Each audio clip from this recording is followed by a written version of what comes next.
So ಇನ್ನು ನಿಮ್ಮಿಬ್ಬರು ಜೋಡಿ ನೋಡೋದಕ್ಕೆ ಖುಷಿ ಒಂಥರ, ಯಾಕಂದರೆ ಇಂಡಸ್ಟ್ರಿ ನಿಮ್ಮನ್ನು ಅನ್ನಪೂರ್ಣೆ ಅಂತ ಕರೀತಾರೆ ಎಲ್ಲರೂ. ಅದ್ರ ಜೊತೆಗೆ ನಿಮ್ಮಿಬ್ಬರ ಒಂದು ಕಾಂಬಿನೇಷನ್ ಇದಿಲ್ಲ, ಒಂಥರ ಟಾಮ್ ಅಂಡ್ ಜೆರಿ ಥರ ಕಿತ್ತಾಟ ಮಾಡ್ತಾ ಇರ್ತೀರಿ. ಯಾವುದೇ ಸಿನಿಮಾ ಸ್ಟಾರ್ಟ್ ಮಾಡೋಕ್ಕೂ ಮೊದಲೇ ಕತೆ ವಿಚಾರದಲ್ಲಿ ಏನಾದರೂ ಚರ್ಚೆಗಳು ಮಾಡ್ತೀರಾ ಅಂತ? ತುಂಬ ಅಂದರೆ ನನಗೇನಾದರೂ ಇಷ್ಟ ಆಗಿಲ್ಲ ಅಂದರೆ ನಾವಿಬ್ಬರು ಜಗಳ ಮಾಡಿದ್ದುಂಟು. ಯಾವ್ದಾದ್ರು ಸೀನ್ ನಿನಗೇನು ಗೊತ್ತಾಗಿದೆ, ನಿಂಗೇನು ಗೊತ್ತಾಗುತ್ತೆ ಅಂತ ಹೇಳಿದ್ದುಂಟು ಅವರು, ಅಥವಾ ನಾನು ಅವ್ರಿಗೆ ಹೇಳಿದ್ದುಂಟು. ಇಲ್ಲ ಇಲ್ಲ ನನಗೆ ಇಷ್ಟ ಆಗಲಿ, ನನ್ನ ಒಪಿನಿಯನ್ ತಾನೇ ಕೇಳಿದೆ, ನನಗೆ ಅದು ಇಷ್ಟ ಆಗಿಲ್ಲ ಅಂತ ಹೇಳಕ್ಕೆ ಬಂದಿದ್ದೀನಿ ಅಷ್ಟೇ ನಾನು. So I have said lot of things like that.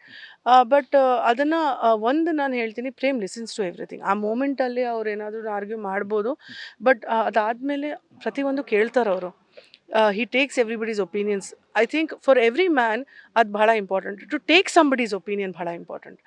So ಅದನ್ನು ತಗೊಂಡು ತಿದ್ಕೊಂಡು ಮಾಡೋದು, I think that is what how a man should be. Prem ಮತ್ತು ಧ್ರುವರ ಕಾಂಬಿನೇಷನ್ ಬೆಂಕಿ ಬಿರುಗಾಳಿ ಥರ ಇರುತ್ತಾ ಅಂತ? Dhruva is a very very very hard working bye.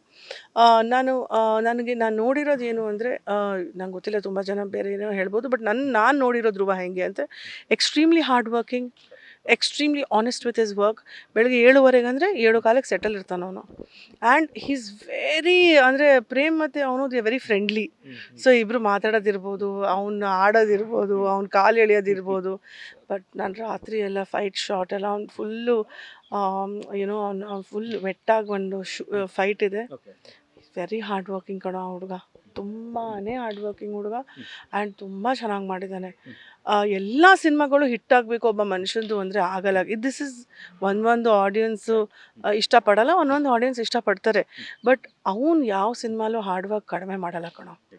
He never gives up, hill do better in the next film. That is how a hero should be.